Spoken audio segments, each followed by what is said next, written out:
Hi hello नमस्कार, मी Suvarna home किचनमध्ये परत एकदा तुमचं अगदी मनापासून स्वागत. सगळ्या सबस्क्रायबरचे धन्यवाद, सगळ्या व्ह्यूअर्सचे मनापासून आभार. आज आपण खूप छान अशी रेसिपी बघणार आहोत, ती म्हणजे उपवासाचे कटलेट म्हणू शकता किंवा टिक्की पण. तुम्हाला या पिठापासून जे बनवायचं ते तुम्ही बनवू शकतात. तर बघा, त्यासाठी मी इथे घेतलेले उकडलेले 6 बटाटे छान आपल्याला किसून किंवा मग स्मॅश करून घ्यायचे आहेत आणि त्यात टाकून घ्यायचे आपल्याला 2 ते 3 चमचे साबुदाण्याचं पीठ. सुरुवातीला 2 ते 3 चमचेच टाका, म्हणजे छान असे आपले कुरकुरीत खमंग असे टिक्की किंवा मग तुमचे कटलेट तयार होतील. तर बघा, आणि 3 चमचे मी टाकून घेते दाण्याचं कूट. दाणे छान, शेंगदाणे छान भाजून आणि मिक्सरवरती मी बारीक करून घेतलेले आहेत. थोडंसं मी घेतलेलं आहे इथे अर्धा इंच आलं किसून घेतलेलं आहे. 2 ते 3 हिरव्या मिरच्या आपल्याला तुकडे करून घ्यायचे. लहान मुलं खाणार असाल तर तुम्ही मिरची नाही टाकली तरी चालेल. थोडीशी मी इथे घेतलेली आहे कोथिंबीर. तुम्ही कोथिंबीर खात नसाल तर नका टाकू. चवीनुसार टाकून घ्यायचं आहे मीठ. मी इथे अर्धा ते पाऊण चमचा मीठ टाकलेला आहे. अर्धा चमचा साखर आवडत असेल तर टाका, नाहीतर नाही टाकली तरी चालेल. अर्धा चमचा टाकून घ्यायचे जिरे. आपल्याला इथे अर्ध लिंबू पिळून घ्यायचं आहे. लिंबू पिळल्याने टेस्ट छान येते. मी एकीकडे लगेच शेंगदाणा तेल पण तापत ठेवलेलं आहे. आता हे छान आपल्याला मिक्स करून घ्यायचंय. पीठ भिजत ठेवण्याची गरज नाही आहे अजिबात, तुम्ही लगेच करू शकता. त्यामुळे मी एकीकडे लगेच तुम्ही तेल किंवा तूप तापायला ठेवू शकता. खूप घट्टही नाही आणि खूप पातळही नाही. पाण्याचा वापर आपण अजिबात केलेला नाहीये, कुठेही पाणी आपल्याला अजिबात लागलेलं नाहीये.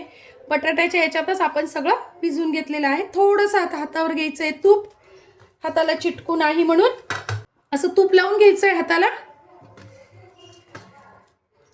आणि आता तुम्हाला पाहिजे असतील तर तुम्ही असे गोल टिक्की करून पण पॅन मध्ये थोड्याशा तेलावर किंवा तुपावर फ्राय करू शकता. मी सिलेंडर आकाराच्या करून घेते आहे, कारण मी कटलेट बनवतीये. म्हणून तुम्हाला पाहिजे तर तुम्ही टिक्की पण बनवू शकता. बघा, या पद्धतीने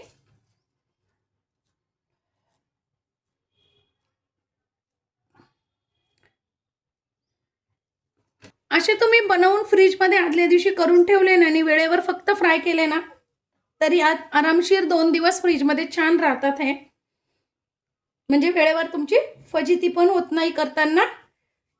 बघा, या पद्धतीने हवे तेवढे बनवून घ्यायचे आणि लगेच फ्राय करायला घ्यायचे. आता छान मीडियम गॅसवर आपल्याला तेलात किंवा तुपात, मी इथे शेंगदाणा तेल वापरलेलं आहे, तुम्ही पाहिजे तर तुपातही तळू शकता.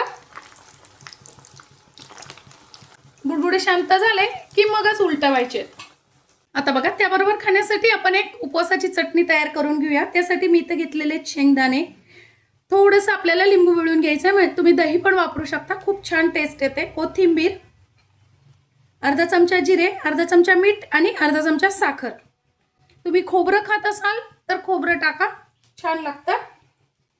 आणि 2 ते 3 टाकून घ्यायच्या चवीनुसार हिरव्या मिरच्या.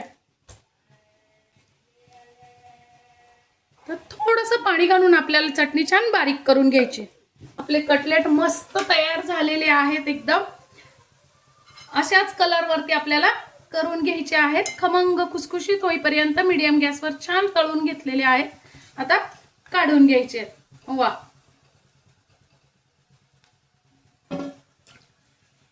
बघा किती छान असे एवढ्याशाच आपले 5 ते 6 छोट्या बटाट्यांमध्ये भरपूर असे कटलेट तयार झालेले आहे. आणि एवढं पीठ माझं अजूनही शिल्लक आहे. यातही अजून म्हणजे आरामशीर 3 जणांचा नाश्ता छान असा तयार होतो तेवढ्या याच्यात. बघा, मस्त असे आपले कटलेट तयार झालेले आहेत. वरतून मस्त असे कुरकुरीत आणि आतून मऊसूत असे, बघा अगदी जाळीदार. वा, खूपच छान कटलेट तयार झालेले आहेत. आजची माझी व्हिडिओ ही रेसिपी तुम्हाला कशी वाटली कमेंट्समध्ये नक्की सांगा. चॅनलवर नवीन असाल तर चॅनलला लाईक, सबस्क्राईब आणि शेअर करा. धन्यवाद.